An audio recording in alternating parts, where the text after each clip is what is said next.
Good morning, students. 12th class, chapter name Staffing and chapter number 6. And today's topic is Training and Development. Students, training and development आज हमें करना है। Training and development, training किसे कहते हैं? Training कहते हैं प्रशिक्षण देना। किसी भी वर्क को करने के लिए पहले एम्प्लॉइज़ को ट्रेन किया जाता है, skill to perform the job, जिससे कि वो जॉब को एक अच्छे तरीके से कर सके। कैंडिडेट को भेजा जाता है ट्रेनिंग के लिए कि वो जॉब को अच्छे तरीके से कर सके। जो जॉब उसे दी गई है, जो वर्क उसको दिया गया है, उसे अच्छे तरीके से वो परफॉर्म कर सके। नेक्स्ट आता है, जैसे कि एग्जांपल के तौर पे हम समझ सकते हैं, अगर कोई अकाउंटेंट है, उसे if an accountant is sent to learn the new software, कि नए सॉफ्टवेयर को आपको समझना है, सीखना है, for accounting to prepare the books of account more fast, तो क्या करेगा कि अकाउंट्स को और अच्छे तरीके से कर सकता है, फास्टली कर सकता है, एक्यूरेट कर सकता है, जिसे हम कहते हैं ट्रेनिंग। जबकि if he is sent for orientation programme, यदि हम उसे ओरिएंटेशन प्रोग्राम के लिए भेजते हैं और वो इम्प्रूव करता है अपना मोटिवेशनल और कंसेप्चुअल स्किल, तो उसे हम कहते हैं डेवलपमेंट। इसके बाद आता है need for training and development. पहला रीज़न है इसका रिड्यूस लर्निंग टाइम। जो ट्रेंड एम्प्लॉय होता है वो कम टाइम लेता है किसी भी चीज़ को सीखने में या जॉब को करने में, या जो जॉब उसे दी गई है उसे परफॉर्म करने में, एक अनट्रेंड एम्प्लॉय के कंपैरिजन में। तो उससे लेस वेस्टेज होता है, कम से कम रिसोर्सेज का वेस्टेज होता है, और उससे हायर प्रोडक्टिविटी जनरेट होती है, ज़्यादा उत्पादकता ऑर्गेनाइजेशन में आती है। Better performance of trained employee is always better. जो परफॉर्मेंस होती है ट्रेंड एम्प्लॉय की, वो बेटर होती है अनट्रेंड एम्प्लॉय के कंपैरिजन में। Qualities and capabilities are improve. जो क्वालिटीज होती है वो इम्प्रूव होती है। Employee get some experience of working on job before they are actually assign the job, तो अच्छा वर्क कर पाता है। इससे क्या होता है कि उसकी परफॉर्मेंस इंप्रूव होती है, उसका एफिशिएंसी लेवल बढ़ता है। Attitude formation, training and development का जो एम है वो मोल्ड करना एम्प्लॉयज़ को, so that they can develop positive attitude. तो जिससे क्या जनरेट होता है? पॉजिटिव एटीट्यूड बनता है। And to motivate them to be ready to take the initiative, और वो रेडी होते हैं इनिशिएटिव लेने में, पहल करने में। And result in better support, उससे क्या होता है? बेटर सपोर्ट बनता है। And cooperation among the employee, और एम्प्लॉयज़ के बीच में आपस में कोऑपरेशन बनता है। नेक्स्ट आता है एड्स इन और help in solving operational problem.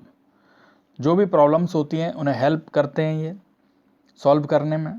While performing various activity, जब हम वेरियस एक्टिविटी परफॉर्म कर रहे होते हैं ऑर्गेनाइजेशन में, तो ऑर्गेनाइजेशन को बहुत सारी प्रॉब्लम फेस करनी होती है।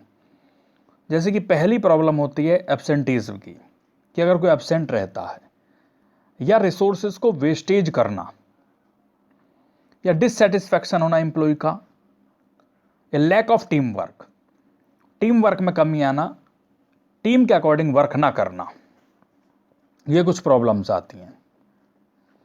नेक्स्ट आता है managing manpower need. Some organisation have specialised technique of production and the ready staff is not available. लेकिन स्टाफ नहीं होता, स्पेशलाइज्ड टेक्निक तो है लेकिन स्टाफ अवेलेबल नहीं है। तो उस केस में ऑर्गेनाइजेशन क्या करती है? हायर करती है अनट्रेंड पीपल। जो अनट्रेंड पीपल होते हैं उनको हायर किया जाता है, उन्हें फिर ट्रेन किया जाता है, उनकी स्किल को इम्प्रूव किया जाता है, उन्हें ट्रेनिंग दी जाती है, और इससे मैन पावर रिक्वायरमेंट की प्रॉब्लम को दूर किया जाता है। नेक्स्ट आता है help to adapt changes. Training help करता है एम्प्लॉय को इन्वायरमेंटल चेंज के अकॉर्डिंग। नेक्स्ट करते हैं इसके बाद बेनिफिट टू द एम्प्लॉयज़। तो पहला बेनिफिट है better career option, improve skill और knowledge due to training being better career option of employ. Earning more, improvement in efficient performance of employ. जो इम्प्रूवमेंट होता है एम्प्लॉयज़ की परफॉर्मेंस में, तो हेल्प करता है कि ज़्यादा से ज़्यादा प्रॉफिट वो अर्न कर सकें। नेक्स्ट आता है boost up the morale of employee. Training से इंक्रीज होता है सेटिस्फैक्शन और एम्प्लॉय का मॉरल ऑफ एम्प्लॉय इंक्रीज होता है। Less chance of accident, training से कम चांसेस हो जाते हैं एक्सीडेंट होने के, क्योंकि बहुत एफिशिएंट तरीके से वर्क करते हैं। नेक्स्ट आता है difference between training and development. पहला डिफरेंस है concept depth of knowledge. Training is concern with teaching technical skill only. Training में जो ये रिलेटेड है, संबंधित है, टेक्निकल स्किल से है। और development is concern in teaching, वो टीचिंग से रिलेटेड है, technical, human and conceptual skill. Suitable, training suitable है टेक्निकल स्टाफ के लिए, डेवलपमेंट सुटेबल है मैनेजरियल स्टाफ के लिए। नेचर, ट्रेनिंग कॉन्सेंट्रेट करता है developing the skill already possessed bye employees. Development concentrate करता है डेवलपमेंट ऑफ हिडन क्वालिटीज़, जो एम्प्लॉयज़ की हिडन क्वालिटीज़ होती हैं उन्हें डेवलप करते हैं।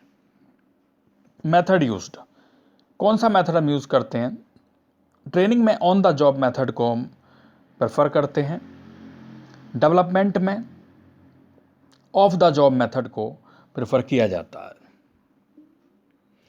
फोकस, ट्रेनिंग फोकस करता है प्रेजेंट रिक्वायरमेंट ऑफ ऑर्गेनाइजेशन पर, डेवलपमेंट फोकस करता है present as well as future requirement पर। Time, it is short term process, ये थोड़े टाइम के लिए होता है।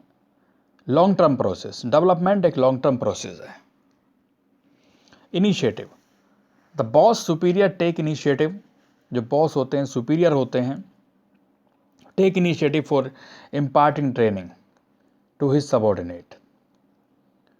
डेवलपमेंट में individual take initiative, individual initiative लेते हैं himself for his own growth and development.